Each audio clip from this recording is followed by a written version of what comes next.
भ्रष्टाचार के खिलाफ कांग्रेस का कलेक्टर कार्यालय के सामने प्रदर्शन, नहीं पहुंचे जीतू पटवारी। पूर्व मंत्री सज्जन सिंह वर्मा ने किया नेतृत्व। नीट, नेट और नर्सिंग घोटाले पर केंद्र और राज्य सरकार सहित मंत्री विश्वास सारंग निशाने पर। कांग्रेस ने अपने 2 घंटे के प्रदर्शन में मोहन से लेकर मोदी सरकार तक को घेरा।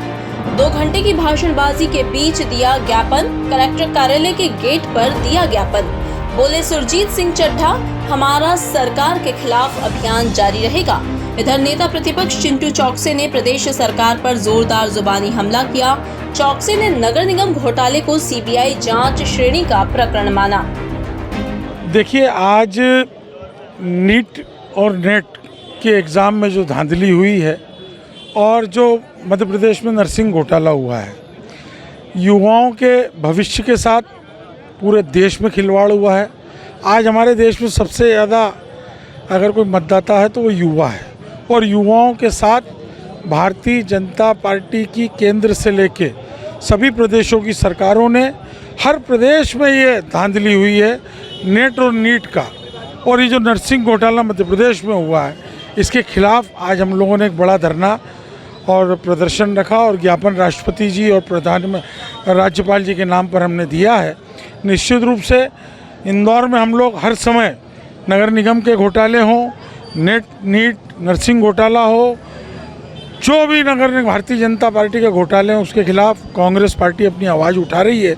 और पूरी ताकत से हम लोग, पूरी कांग्रेस एकजुट होकर लगातार प्रदर्शन कर रही है। आप देखिए, हमने 2 दिन पहले नगर निगम पे अटैक किया था, आज हमने ये बड़े इशू को वापस से उठाया है, क्योंकि इसमें पूरे देश के युवाओं का भविष्य मतलब आज युवा परेशान है, दुखी है, उनके अभिभावक परेशान हैं।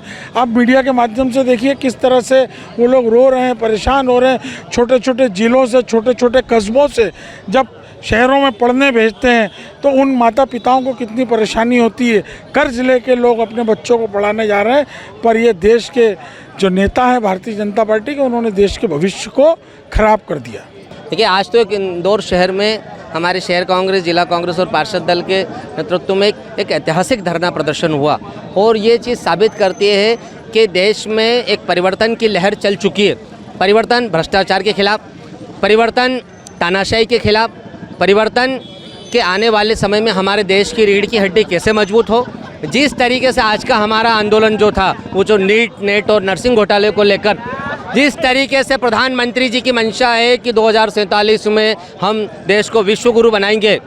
पहली बात तो ये कि 4-6 महीने की सरकार है केंद्र की, जैसे ही महाराष्ट्र में चुनाव हुए कि जितने भी इनके साथ के लोग हैं सब छोड़ के भागेंगे। इसके साथ साथ ये है कि जिस देश में छोटी छोटी बात पे सीबीआई अटैक करती है, सीबीआई मुकदमा दर्ज कर लेती है, इतना बड़ा पेपर लीक हुआ, उसके बावजूद भी धर्मेंद्र प्रधान जी को वापस से मंत्री बनाया गया। आज सीबीआई को धर्मेंद्र प्रधान जी के खिलाफ एफआईआर लॉन्च करना चाहिए, लेकिन चूंकि देश में भ्रष्टाचार की सरकार है, भय का माहौल है, चारों तरफ भारतीय जनता पार्टी के लोग लगे हुए हैं कि किस तरीके से पैसा इकट्ठा किया जाए, किस तरीके से भारतीय जनता पार्टी के नेता लोगों की जेबें भरें, किस तरीके से भारतीय जनता पार्टी से जुड़े उद्योगपति की जेबें भरें और देश की जनता के साथ छलावा कर रहे हैं। कांग्रेस पार्टी हमारे नेता आदरणीय राहुल गांधी जी के नेतृत्व में, हमारे प्रदेश के प्रगतिशील गतिशील अध्यक्ष बड़े भाई जीतू पटवारी जी के नेतृत्व में जब तक आंदोलित है, लगातार आंदोलन करेगी, वो चाहे नगर निगम के खिलाफ हो, चाहे प्रदेश सरकार के खिलाफ हो, देश की सरकार के खिलाफ हो।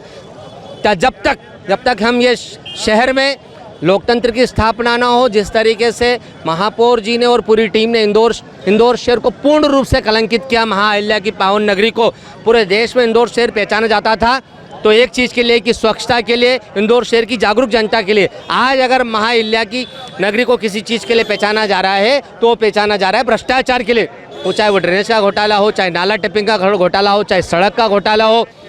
ये घोटाले और डेली घोटाले निश्चित रूप से सीबीआई श्रेणी का घोटाला है, लेकिन चूंकि भारतीय जनता पार्टी की सरकार है तो मान के चलिए कि आप न्याय की उम्मीद बिल्कुल भी नहीं कर सकते।